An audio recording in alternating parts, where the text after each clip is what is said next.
What's up, y'all? I'm J.Maxwell. Welcome back to my channel. This is J.Max Reax, and today y'all are watching a video about Aaliyah falling out with Timbaland and Missy Elliott. This is by Tony Turner. Y'all ask me for Aaliyah content quite often, and I never really just see something come through, but this one did, so let's see what happens or what's said in this one.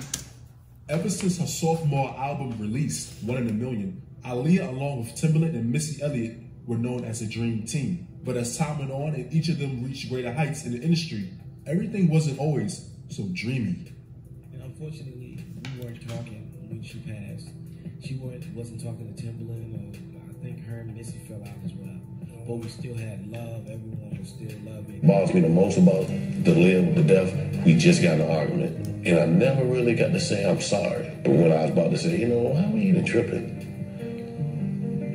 That's what we got to do. Before her passing, Aaliyah and Timbaland had some unresolved issues. But what exactly was the cause? With Missy, besides J.Max's interview, there really was no indication that she and Aaliyah fell out. Only that they grew distant as their growing careers pulled them in different directions. Let's talk about it. Everyone almost always instantly groups Aaliyah, Timbaland, and Missy together. The dream team, the perfect trio. Many even say they saved her career. But to me, it was a reciprocal business relationship that became personal, leading to their friendship outside of making music. Aaliyah helped Timbaland and Missy by choosing to work with them as an already big name in the industry for her sophomore album. Yeah. She took a risk with them that greatly paid off, since, as Missy said, Aaliyah had a great ear for great music. Their sound for this Aaliyah album, which became a signature, helped to put their talent on a wide scale for many in the industry to marvel after. It didn't start off easy though. In fact, when One in a Million first dropped as a single, many radio stations refused to play it because it didn't line up right with the other songs at the time they currently had in rotation. That sound was revolutionary, point blank, period. Exactly. Now, most of us know Timbaland and Missy been out way before they even started working with Aaliyah, but One in a Million helped to put their production, vocal arrangement, and songwriting skills on the map. Timbaland and Missy helped push Aaliyah's sound into a new era, a fresh sound that many of her peers would want to replicate, including Mariah Carey and Brandy. I mean, I was so inspired by Aaliyah. I was so inspired by her. My entire Never Say Never album is like paying homage to her album that she did with Timbaland. This was a sound that catapulted One in a Million to multi-platinum success. Those tracks they wrote and produced really helped Aaliyah out of the funk she was in from her first album. Y'all know what I mean. They could have wrote and produced those songs for any artist to sing, but it was Aaliyah's vocals that made it the perfect formula. For some producers, when they make magic with a certain artist, they want to keep making that magic with them, and they then develop an entitlement. But when that artist decides to make magic with other producers to push their sound in another direction, some of them don't know how to handle it. This appeared to be the very case with Timbaland regarding Aaliyah's self-titled album. Aaliyah had always spoke highly of Timbaland. Tim and I met, we just clicked. So we go into the studio, he's playing a track, I'm telling him what I'm feeling, and it just evolves from there. You know? The only difference was that Timbaland was not as involved with this album like he was with One in a Million. He only ended up producing 2 songs for the album, We Need a Resolution and More Than a Woman, which both became singles, but that's where it ended. We Need a Resolution was also the first single released for the album, but it was only a moderate hit compared to the previous monster hits together, Try Again, and from a few years prior, Are You That Somebody? And side note, logically speaking, from a fan point of view, and based on the music videos, don't y'all think it would have made more sense for More Than a Woman to be released as the first single in the springtime to give the album its most momentum, Rock the Boat as the summer single to keep the sales strong, and We Need a Resolution as the fall-time single to even everything out? Definitely. That would have been dope. But I digress. During the recording of this album, Aaliyah was in Australia shooting her movie, Queen of the Damned, as her acting career was soaring. She would shoot her scenes during the day and record her vocals at night. Aaliyah would end up recording most of her album in Melbourne, Australia, only surrounded with Blackground's in-house producers, featuring Buddha, J-Dub, Eric Seats, and Rapture. As the demand for Timbaland's production skills grew, he did not have the time to travel to Australia to contribute more to the album. Aaliyah was also in a phase where she wanted to experiment with her sound and try new things with new producers. You can tell too. This somehow left Timbaland feeling isolated, even with the 2 tracks Aaliyah pushed hard for him to produce. In a way, it's presumed he felt a bitterness in not being the main producer for this album like he was for 1 in a Million, and they grew distant as Aaliyah's promo tour kicked in to overdrive. This could even relate to the partnership between Michael Jackson and Quincy Jones. Right off the cusp of The Wiz, you had Off the Wall, Thriller, Self-Explanatory, and Bad.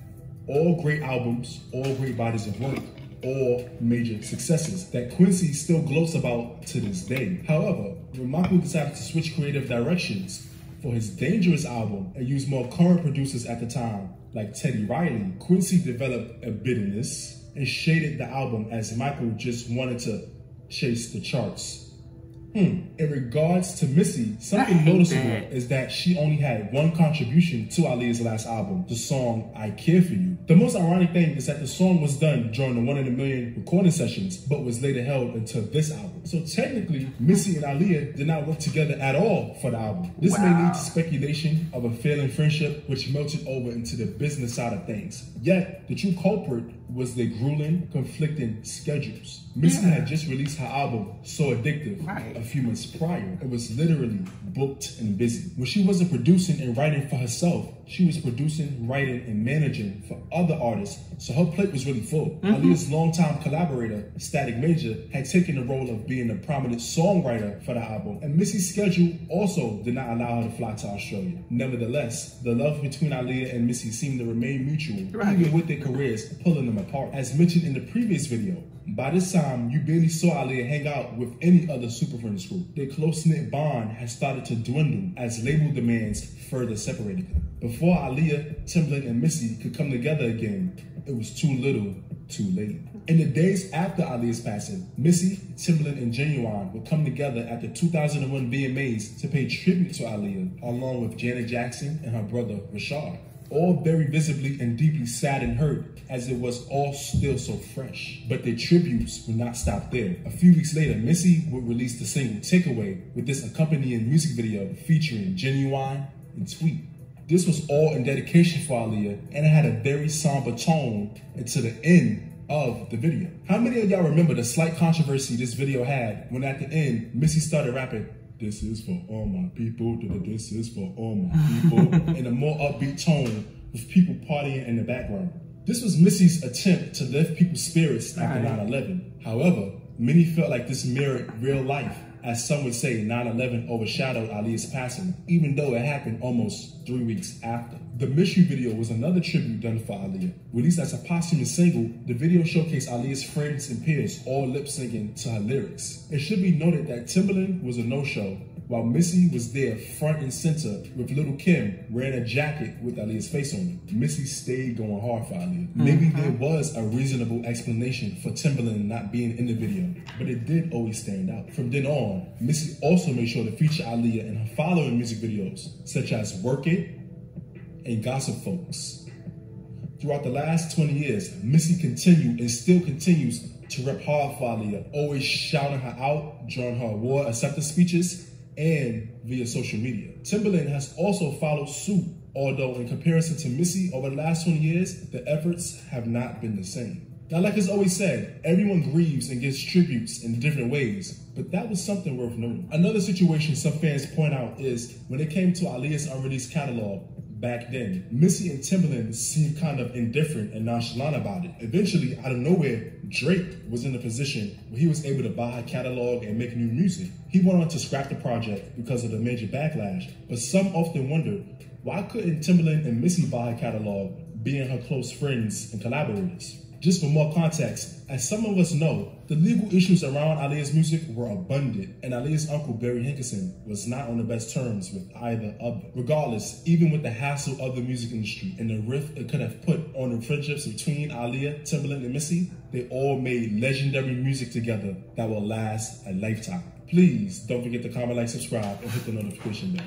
I guess one can say some of the biggest lessons here are to not take people for granted, and if a relationship or friendship is worth mending or fixing, to do it as fast as possible, since time is guaranteed to no one. Exactly. With the loss, you learn to love the people while they're here on earth, and not take for granted of people that you see all the time and they're gonna be there forever. I'ma love you anyway. That was incredible to see and to hear different perspectives. Something I never really knew that they fell, or that they supposedly fell out or allegedly fell out. But I did note that, you know, on that third album, I was listening to it about 2 months ago. I was like, she really did not work with them much on it. And my thought process, you know, because, you know, I feel like I kind of have a good grasp on some of what happens in the music industry. I was like, okay, she just wanted to do something different, you know, or evolve, because the sound was different. Nothing wrong with it, it was just different. You could tell she was working with different people. A lot of artists do that. You know, they might come in with somebody and then do something completely different. They drug Brandy through the mud when she started working with Timbaland versus Rodney Jerkins. And I was like, y'all are crazy. You know what I mean? And it's not chasing the charts like the Quincy and Michael thing. Sometimes it's just, hey, I don't want to record in the same format or create art the same way I've been doing it for years. Yeah. But this was incredible to see, and he was right. Missy definitely has repped her endlessly over the years. I feel like Timbaland's has done more time chasing another her. If y'all have watched interviews from every artist that he signed, particularly every female artist he signed within the last, I'm gonna say 10 years, from Carrie to Tink to Lyrica Anderson from Love and Hip Hop, everybody says that at some point in time, he tells them that they were reminiscent of Aaliyah to him, and that's why he wanted to work with them. And I feel like once the dream dies and he realized he has a different, you know, perspective where that's not what they want to chase, then all of a sudden they're not necessarily as useful to him. I don't know, maybe, you know, but I freaking stand Timbaland. I idolize him as a producer. I love his whole team, him, like Danger, Polo the Don, like that era that they ushered in from like 2006 to 2012, crazy, incredible. But he definitely spent time chasing, I think, another Aaliyah, and then he had to just get to a point where he's like, you know what, she gone. She is gone, and I'm gonna have to, you know, embrace that. I would love to see more people do things with her own music. I understand, you know, not breaking the legacy or not destroying it, but we all loved No Said. I think I did. I know for sure I did. Don't Think They Know by Chris Brown. Great songs. It was good to hear her voice on something. It was great when they decided to release all her stuff again last year too. So, you know, I think the world wants Aaliyah. I think the world misses it, wants Aaliyah, Timbaland, and Missy. I want Timbaland and Missy just in general. They're still here. I would love for them to get back in and do something great. I would love to see Timbaland's whole Mosley Music Group imprint just pop again, like legit him, Justin Timberlake, Nelly Furtado, One Republic, Carrie, all of them. They were killing it in the mid-2000s. So I don't know, that's my little rant. Shout out to Tony Turner for this one. This wasn't a recommendation, this just happened to come through my YouTube algorithm, and I was like, oh, you know what, they asked for Aaliyah stuff, let me watch it. And I'm glad I did. Such a good one. Let me know what you thought about it below. Comment, like, subscribe. Until next time, peace.